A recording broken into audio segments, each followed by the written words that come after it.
Hello friends, तो फिर से स्वागत है आप सबका मेरे चैनल पर। तो आज हम मैक्रो इकोनॉमिक्स को कंटिन्यू करेंगे, जिसमें आज का हमारा चैप्टर है excess demand and deficient demand, जिसमें आज हम पढ़ेंगे इन सब की डेफिनेशंस, इसके रीजंस और इसको कैसे कंट्रोल किया जाए। तो चलिए बिना टाइम वेस्ट किए स्टार्ट करते हैं।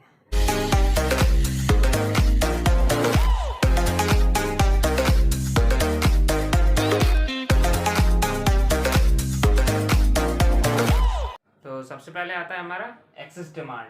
एक्सेस डिमांड क्या है? It refers to a situation when AD is more than the AS corresponding to full employment level of output.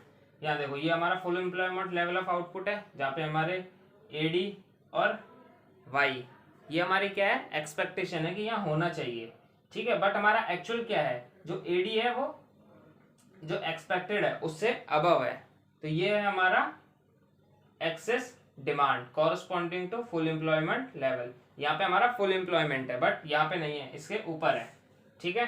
तो इसके क्या क्या रीजन हो सकते हैं, ठीक है। Reasons of excess demand: rise in propensity to consume, जब बंदे ज्यादा कंज्यूम करेंगे मार्केट में, ठीक है, जो हमारी पॉपुलेशन है वो ज्यादा कंज्यूम करेगी तो डिमांड भी ज्यादा होगी, ठीक है। रिडक्शन इन टैक्सेस, अगर गवर्नमेंट टैक्स कम कर देगी किसी भी प्रोडक्ट पे या किसी भी डायरेक्ट टैक्सेस को कम कर देगी और इनडायरेक्ट टैक्सेस को भी, तो वो जो हमारी पॉपुलेशन है उसकी परचेजिंग पावर इंक्रीज हो जाएगी, क्योंकि अब उसे टैक्स कम पे करना पड़ेगा तो वो उतनी ही इनकम से ज़्यादा परचेज कर सकती है। इंक्रीज इन गवर्नमेंट स्पेंडिंग, अगर गवर्नमेंट स्पेंडिंग बढ़ा दे गुड्स एंड सर्विसेज पे या इन्वेस्टमेंट पे, तो क्या होता है, तब भी हमारी जो डिमांड है वो इंक्रीज हो जाती है, ठीक है। इंक्रीज इन इन्वेस्टमेंट में इंक्रीज होगा तब भी एडी शिफ्ट होगा। कैसे? क्योंकि एडी क्या होता है, AD equals to C plus I, अगर इन्वेस्टमेंट चेंज होगा तो ये भी शिफ्ट हो जाएगा। डेफिशिएट फाइनेंसिंग, डेफिशिएट फाइनेंसिंग क्या होती है, इसमें गवर्नमेंट अपने डेफिशिएट को कवर करने के लिए मनी को प्रिंट कराती है आरबीआई से, ठीक है। उसके लिए वो सिक्योरिटीज भी देती है, ठीक है। ऐसे ही नहीं है वो अपनी मर्जी से कितना भी प्रिंट करा सकती है मनी को, उसको सिक्योरिटी, आरबीआई को सिक्योरिटी पे करनी पड़ेगी, सिक्योरिटी देनी पड़ेगी और उतना आरबीआई मनी प्रिंट करती है। इसको कहते हैं डेफिशिएट फाइनेंसिंग, ठीक है, क्योंकि इसमें मनी आ गया मार्केट में और एडी शिफ्ट हो गया। इसको हम इन्फ्लेशनरी गैप भी कहते हैं, क्योंकि इससे हमारी इन्फ्लेशन क्रिएट होती है, क्योंकि मार्केट में प्राइस इंक्रीज कर जाते हैं।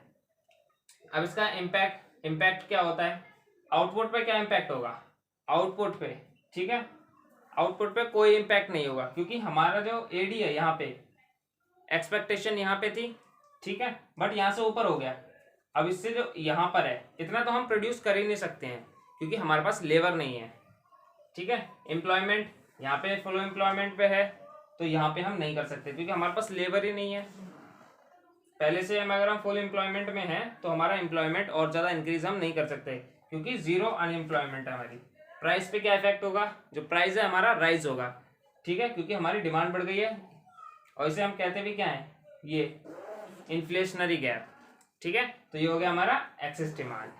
तो सेकंड आता है हमारा डेफिशिएट डिमांड। अब इसमें क्या होगा, जो हमारी एक्सपेक्टेड डिमांड है, ठीक है, वो बिलो हो जाएगी, ठीक है, एक्चुअल डिमांड हमारी कम हो जाएगी एक्सपेक्टेड डिमांड से। डेफिनेशन देखो, it refers to the situation when AD is less than the AS corresponding to the full employment level of output in the economy. ये हमारा फुल एम्प्लॉयमेंट है, लेकिन हमारा जो एडी है वो इसके नीचे रहेगा, ठीक है। ये है हमारा डेफिशिएट डिमांड। इसके रीजंस देख लेते हैं। Decrease in propensity to consume, अब हमारा जो प्रोपेंसिटी टू कंज्यूम है क्या आता है हमारा, एपीएस और MPS, sorry APC and MPC, वो कम हो जाएंगे। Decrease in propensity to consume कम होगा तो डिमांड भी कम हो जाएगी। इंक्रीज इन टैक्सेस, अब अगर गवर्नमेंट हमारी टैक्सेस बढ़ा दे तो लोगों की परचेजिंग पावर कम हो जाएगी, इनकम कम हो जाएगी, ठीक है, तो वो कंज्यूम भी कम करेंगे, इससे हमारी डिमांड कम हो जाएगी। डिक्रीज इन गवर्नमेंट स्पेंडिंग, अगर हमारी गवर्नमेंट स्पेंडिंग कम कर दे गुड्स एंड सर्विसेज पे और इन्वेस्टमेंट पे, तो हमारा एडी कर्व नीचे आ जाएगा।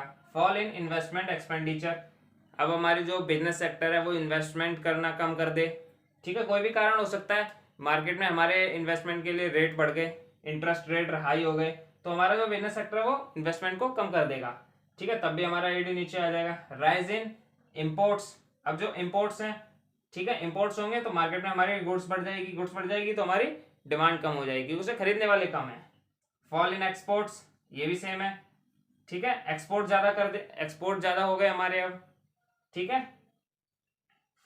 फॉल सॉरी एक्सपोर्ट हमारे कम हो गए।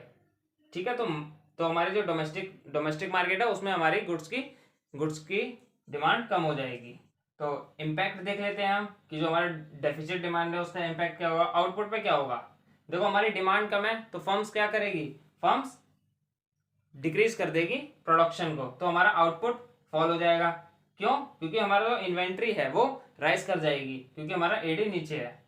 एम्प्लॉयमेंट क्या होगी, अगर प्रोडक्शन कम होगा तो एम्प्लॉयमेंट भी डिक्रीज हो जाएगी, जैसे कहीं तो यहाँ कौन सा केस होगा, अनएम्प्लॉयमेंट। प्राइस लेवल क्या होगा, प्राइस लेवल फॉल कर जाएगा क्योंकि डिमांड कम है। तो ये हो गया हमारा डेफिशिएंट डिमांड। तो नेक्स्ट आता है हमारा कि हम एक्सेस डिमांड और डेफिशिएंट डिमांड को कैसे कंट्रोल करेंगे। हमारे तीन मेथड्स हैं, government spending, change in taxes and change in money supply. Government spending में कैसे होगा देख लेते हैं। हमारा जो एक्सेस डिमांड है, अगर है हमारी मार्केट में एक्सेस डिमांड है तो गवर्नमेंट अपनी स्पेंडिंग को कम कर देगी जिससे कि डिमांड कम हो जाएगी मार्केट में। सेम अगर डेफिशिएंट डिमांड है तो मार्केट में क्या है, ये डिफ्लेशनरी है, डिफ्लेशनरी गैप होगा तो गवर्नमेंट अपनी स्पेंडिंग को इंक्रीज कर देगी तो हमारा जो डिमांड है वो इंक्रीज हो जाएगी। ठीक है, अब चेंज इन टैक्सेस पे देख लेते हैं। जब हमारी एक्सेस डिमांड है तो गवर्नमेंट क्या करेगी, टैक्सेस को इंक्रीज कर देगी जिससे कि जो हमारी पॉपुलेशन है उसके पास परचेजिंग पावर कम हो जाएगी क्योंकि अब उसे गवर्नमेंट को ज्यादा टैक्स देना पड़ेगा। अगर वो ज्यादा टैक्स देगी तो परचेजिंग पावर कंट्रोल में हो जाएगी, परचेजिंग पावर कम हो जाएगी तो ईडी कम हो जाएगा।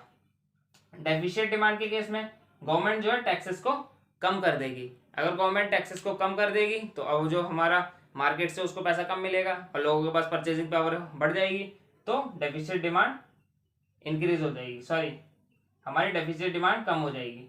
चेंज इन मनी सप्लाई, इसके पांच हैं जिनसे हमारी मनी सप्लाई कंट्रोल होती है। क्योंकि अगर मार्केट में मनी सप्लाई ज़्यादा है, ठीक है, तो एक्सेस डिमांड होगी, और अगर मार्केट में मनी सप्लाई कम है तो डेफिशिएंट डिमांड होगी। अगर हमारा देखो पहले देखते हैं बैंक रेट और रेपो रेट। बैंक रेट क्या है, जब हमारी सेंट्रल बैंक कमर्शियल बैंक्स को मनी लैंड करती है, ठीक है, और जिस रेट पे वो लैंड करेगी वो होगी हमारी बैंक रेट। और अगर वो देखो लॉन्ग टर्म के लिए लैंड करेगी बैंक रेट, और अगर शॉर्ट टर्म के लिए करेगी तो वो होती है रेपो रेट। एक्सेस डिमांड के केस में क्या होता है, ये दोनों रेट इंक्रीज कर दी जाती हैं तो क्या होगा, अब जो हमारी कमर्शियल बैंक है उसको पैसा अगर मिलेगा भी तो वो हाई रेट पे मिलेगा। अगर उसे हाई रेट पे मिलेगा तो वो आगे मार्केट में हाई रेट पे लोन देगी। ठीक है, तो अगर लोन का रेट हाई हो जाएगा तो उसे कम बंदे लेंगे। ठीक है, तो इससे हमारी मनी सप्लाई कंट्रोल होगी और ईडी कम हो जाएगा। तो देखो हमें बस यहाँ पे देखना है मनी सप्लाई को हम कंट्रोल कैसे करें। सेम अगर डेफिशिएंट डिमांड के केस में हम क्या करेंगे, मनी सप्लाई को इंक्रीज करना चाहेंगे जैसे कि मार्केट में डिमांड हो। अगर इंक्रीज करना चाहते हैं तो बैंक रेट और रेपो रेट को घटा दो, ये रेट कम होगी तो कमर्शियल बैंक आगे लोन जो देगी उसकी भी रेट कम हो जाएगी जिससे कि मनी सप्लाई बढ़ जाएगी तो हमारी डेफिशिएंट डिमांड कंट्रोल हो जाएगी। ओपन मार्केट ऑपरेशंस में क्या होती है, जो हमारी सेंट्रल बैंक है वो सिक्योरिटीज को सेल एंड परचेज करती है। अगर हमारी एक्सेस डिमांड है तो क्या करेगी, वो मनी को कंट्रोल करना चाहेगी। मनी कंट्रोल कैसे होगी, अगर वो क्या करती है, सेल कर देती है। ठीक है, अपनी सिक्योरिटीज को अगर वो सेल कर देगी तो वो मनी उसके पास आ जाएगी, मनी कम हो जाएगी मार्केट में तो हमारी एक्सेस डिमांड हो जाएगी कंट्रोल। डेफिशिएंट डिमांड के केस में क्या होगी, वो परचेज कर लेगी सिक्योरिटीज को जिससे कि मार्केट में मनी की सप्लाई इंक्रीज हो जाएगी और डेफिशिएंट डिमांड कंट्रोल हो जाएगी। ठीक है, लीगल रिजर्व रिक्वायरमेंट LRR, ये क्या है, अब जो हमारी सेंट्रल बैंक कमर्शियल बैंक्स होती हैं उनको net demand and time liability का कुछ हिस्सा, ठीक है, कुछ परसेंटेज अपने पास रखना पड़ता है, कुछ अपने पास कुछ RBI के पास। जो RBI के पास होता है वो होता है CRR और जो अपने पास रखते हैं उसे कहते हैं SLR।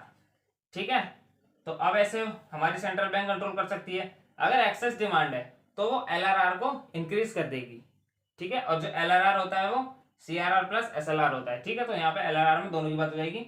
LRR को इंक्रीज कर देगी तो अब जो हमारी कमर्शियल बैंक्स हैं उनको जो कुछ परसेंटेज है रिजर्व में रखना पड़ेगा तो वो आगे कम लोन दे पाएगी। सेम डेफिशिएंट डिमांड के केस में जो LRR है वो RBI कम कर देगी, तो अब हमारी कमर्शियल बैंक से मार्केट में ज़्यादा लोन दे पाएंगी। ज़्यादा लोन देंगी तो लोगों के पास डिमांड आ जाएगी, डिमांड परचेजिंग पावर आ जाएगी, तो demand control, deficit demand control हो जाएगी। Increase in margin requirements. Margin requirements क्या होता है? अब जो हमारी सिक्योरिटीज हैं और जो लोन दिया जाता है उसमें डिफरेंस होता है। मान लो सिक्योरिटीज मैंने दी गवर्नमेंट को 1 लाख रुपए की, ठीक है, मेरी जो सिक्योरिटीज की वैल्यू है 1 लाख रुपए है, लेकिन गवर्नमेंट ने मुझे सिर्फ 60,000 रुपए दिए लोन में। ये क्यों? क्योंकि 40% क्या है? Margin requirements. ठीक है, अगर गवर्नमेंट मान लो 20% से 40% कर देगी तो ईडी कंट्रोल हो जाएगा, क्योंकि अब वो क्या कर रही है? मनी सप्लाई को कम कर रही है, क्योंकि अब बंदे जो है लोन लेने कम आएंगे, क्योंकि उनको पता है अगर उनकी सिक्योरिटीज की वैल्यू जितनी भी होगी उसका 40% उन्हें कम मिलेगा। ठीक है, डेफिशिएट डिमांड के केस में क्या करेगी? वो 40 से डिक्रीज करके 20 पे कर देगी। तो अब मार्केट में क्या होगा? बंदे लोन लेने आएंगे तो उन्हें सिर्फ 80% वैल्यू उसकी सिक्योरिटीज की मिल जाएगी, 20% नहीं मिलेगी। ठीक है, तो ये होता है हमारा मार्जिन रिक्वायरमेंट, सिक्योरिटीज और जो लोन अमाउंट मिलता है हमें उसका डिफरेंस। अगर इसे बढ़ा देगी, ईडी के केस में बढ़ा देती है और डेफिशिएट डिमांड के केस में कम कर देती है। तो ये हो गए हमारे control excess and deficient demand. ठीक है, हम एक्सेस डिमांड और डेफिशिएट डिमांड को कैसे कंट्रोल कर सकते हैं। इन सब के नोट्स आपको डिस्क्रिप्शन में मिल जाएंगे, वहां से आप डाउनलोड भी कर सकते हैं। तो चलिए आगे बढ़ते हैं। तो फ्रेंड्स, हमारा ये चैप्टर यहीं पे खत्म होता है और ये यूनिट भी, और बाकी इन सब के नोट्स आपको डिस्क्रिप्शन में मिल जाएंगे, वहाँ से आप डाउनलोड कर सकते हैं। तो जाने से पहले हमारी वीडियो को लाइक, शेयर एंड सब्सक्राइब जरूर करें और बेल आइकन को प्रेस करना ना भूलें। तब तक के लिए बाय बाय।